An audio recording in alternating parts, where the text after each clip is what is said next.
Bonjour. J'ai évoqué ici même les derniers mois de la vie de l'homme aux semelles de vent, Arthur Rimbaud, et sa mort tragique à Marseille, que je raconte en détail dans mon livre Rimbaud à Marseille, le dernier voyage, sorti en 2010. Ce livre est un aboutissement, écrivait alors Pierre-Marie Jonquière dans son avant-propos, un aboutissement après une quinzaine d'années de recherche et de nombreuses conférences publiques. Et il s'interrogeait sur le sous-titre « Le dernier voyage ». Correspond-il au dernier grand voyage de Rimbaud en Abyssinie, à son retour laborieux en train à Marseille, à moitié paralysé, après quelques semaines passées dans sa maison familiale ardennaise, ou bien à ce voyage qu'il espérait encore entreprendre depuis Marseille pour revoir cette Afrique qu'il aimait tant. À la fin, Pierre-Marie Jonquière écrivait « Je pencherai plutôt pour son dernier voyage terrestre vers la vie spirituelle, accompagné de sa sœur Isabelle, que Georges Loris, certainement le plus grand poète chrétien français du XXe siècle, évoque dans ses impressions sur le voyant de Charleville sous forme de préface. Je voudrais vous lire aujourd'hui cette préface dans laquelle Georges Loris s'efforce de situer Rimbaud et de définir ce qu'il fut vraiment. Mais auparavant, permettez-moi de vous parler brièvement de Georges Loris, qui m'avait fait l'amitié et l'honneur de rédiger cette préface à mon livre.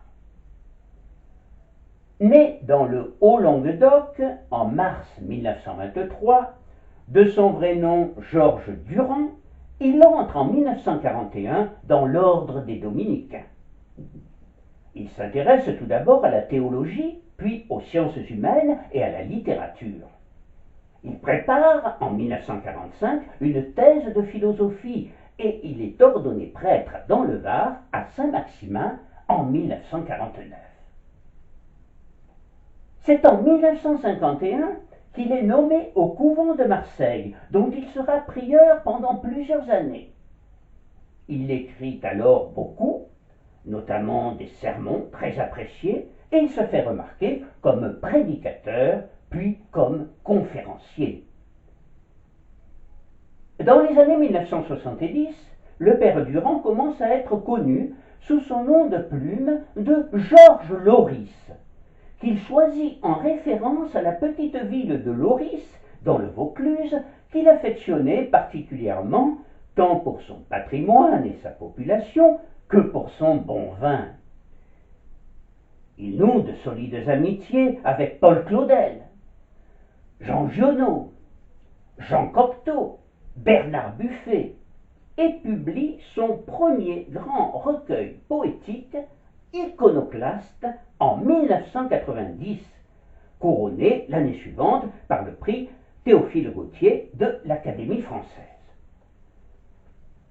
Se succèdent de nombreux ouvrages, contes, essais, biographies, comme celle de Marie-Madeleine, muse et reine de Provence, ou de Jean Bourgoin, l'itinéraire d'un enfant terrible, de Cocteau à Cîteaux, ainsi que des pièces de théâtre comme Judas, Sade, Marquis sans culotte, et La mort de Socrate, le théâtre étant pour lui d'abord un espace poétique.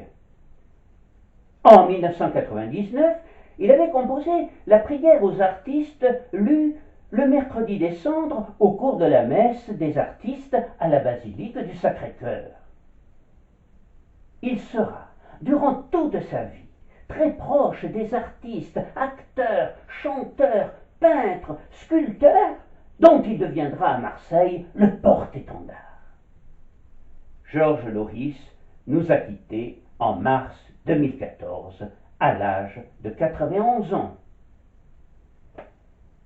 Voici donc cette préface qu'il intitula « Où situer Rimbaud, naufragé volontaire.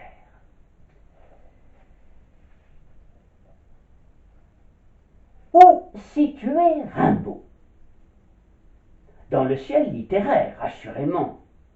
Mais il s'agit d'un météore, d'une comète, d'une fulgurance, d'un coup de grisou, d'un passant considérable. Où situer Rimbaud? Très exactement dans l'acte poétique même, dans l'énigme du langage, dans la dramatique du verbe. C'est au contact de Claudel que j'ai pu approcher, voire capturer, le jeune fauve qui s'évade de sa cage ardennaise, attiré par la poudre des barricades et l'embrasement poétique. Rares sont les poètes qui engendrent des poètes. Claudel m'expliqua longuement le coup de foudre rimbaldien, en même temps que sa haine, très injuste, de Renan, dont il avait reçu les premiers prix. L'illustre historien représentait pour lui le scientisme borné. « J'ai failli en crever de Renan », martelait-il. Rimbaud l'avait libéré de sa captivité.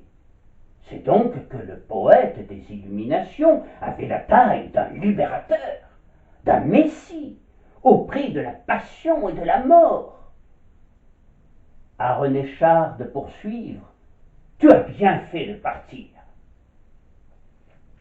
Rimbaud claque la porte. Il rêvait de marcher tête haute dans l'affection et le bruit neuf.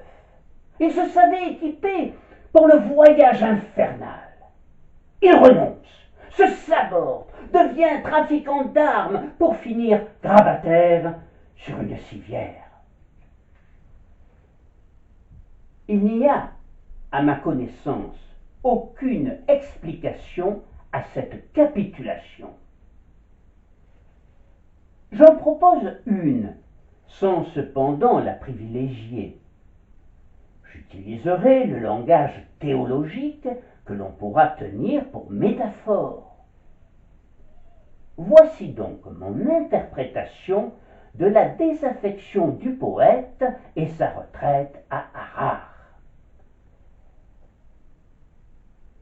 Le génial adolescent a incontestablement cru à la validité de l'acte poétique et à son propre génie.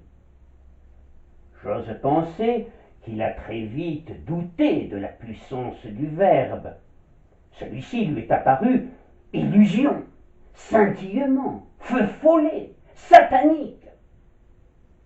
Dans l'espace biblique, le Satan, c'est le mystificateur, le magicien, l'illusionniste, le beau parleur. En somme, l'acte poétique relèverait du merveilleux. Rimbaud poète aurait choisi le suicide du poète. Cette thèse tient compte de l'athéisme de Rimbaud. Personnellement, malgré le témoignage de sa sœur Isabelle, restitué avec authenticité par Claude Camus, je pense que l'incroyance du voyant de Charleville est établie. Or, c'est Dieu, au moins celui du philosophe, qui, ontologiquement, crédite le langage et fonde précisément la vérité poétique. Rimbaud s'est immobilisé à Marseille, au-dessus des abysses, aux portes du néant. Il demeure l'un des plus grands aventuriers de l'esprit. Il nous communique sa fougue et son frémissement. Il a su fretter le bateau ivre. Tu as bien fait de partir, Arthur Rimbaud. Georges Loris. Je vous remercie et à bientôt.